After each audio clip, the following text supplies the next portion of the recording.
People go to church begging God for the very things God has already given them. That's what ignorance does.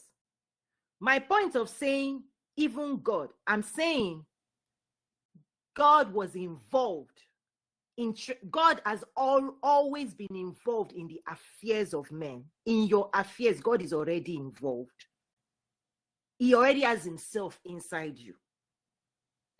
He's just saying, wake up to that realization that my hand has already been upon your life.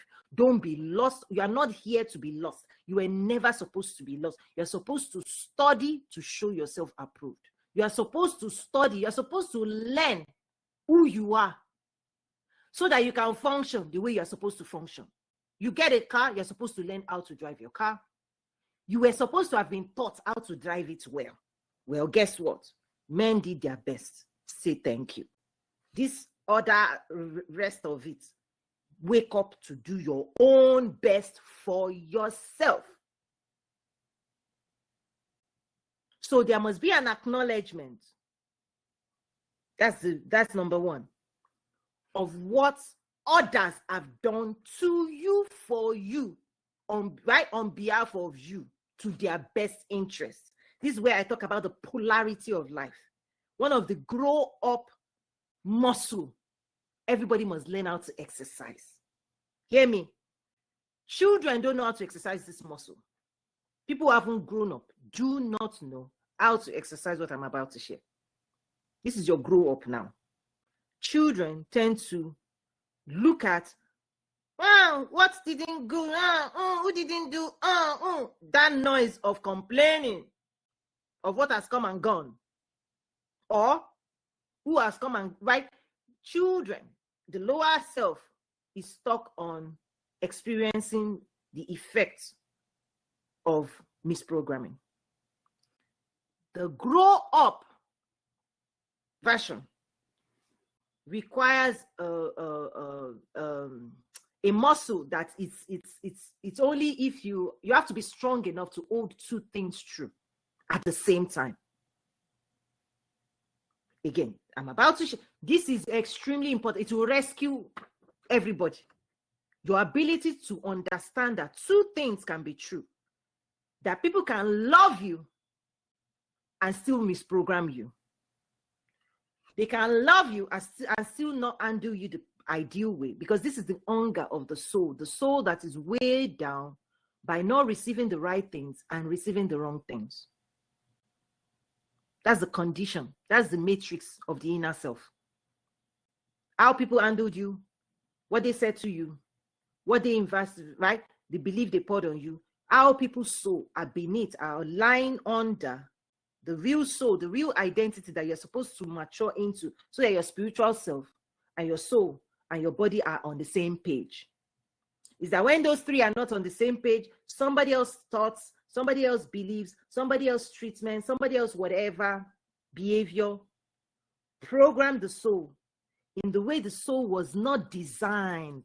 You see, that's the thing. When I say design, remember quantum leap human design that I created, that room, the 7 courses, is that we need to understand there is a design, and then everything else we are doing that is not aligned to the design.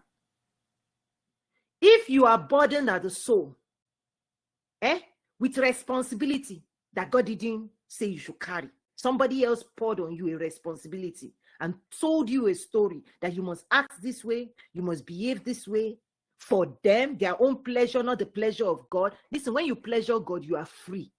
You are set free. Where the Spirit of the Lord is, there is liberty. If your quantum is programmed, if you allow Holy Spirit to teach you how to handle your quantum layer, your soul will be healthy. I wish above all things that you prosper, even as your soul prospers. God's agenda for every man is that their soul be free, not weighed down by nonsense expectation, nonsense desires of other people that is not the desire of God. Even you can have wrong beliefs, wrong desires, and you can misprogram yourself. Wake up. So this polarity is to understand, so that you also don't misbehave. You have to understand that people, we like sheep are going astray. Everyone to his own ways. We have done things, said things, believed things. People have treated you this. You too have done your own noise making association. Noise maker, right? Talking things God didn't say. In the garden, God said, "Who told you that?" It's still the rule. When you hear Adam speaking, God say, wait, that's not. That's what you need to understand today. When you hear yourself, hey, who did you talk to? Who threw you a curveball? Quickly correct. Reshape. It has consequences, because how you sound upon the earth will decide whether you can access God or not. How you sound upon the earth, your vibration, will decide whether God comes. I can hear my sound upon the earth. Boom. Solomon, what do you want? Because God is going to and fro, so by seeking who he may show himself great, right? Graceful to, merciful to, loving to, kind to, generous to. So when he heard Solomon was making moves, doing things, the fragrance of the offering, straight to God. God, hello. Somebody has figured something out.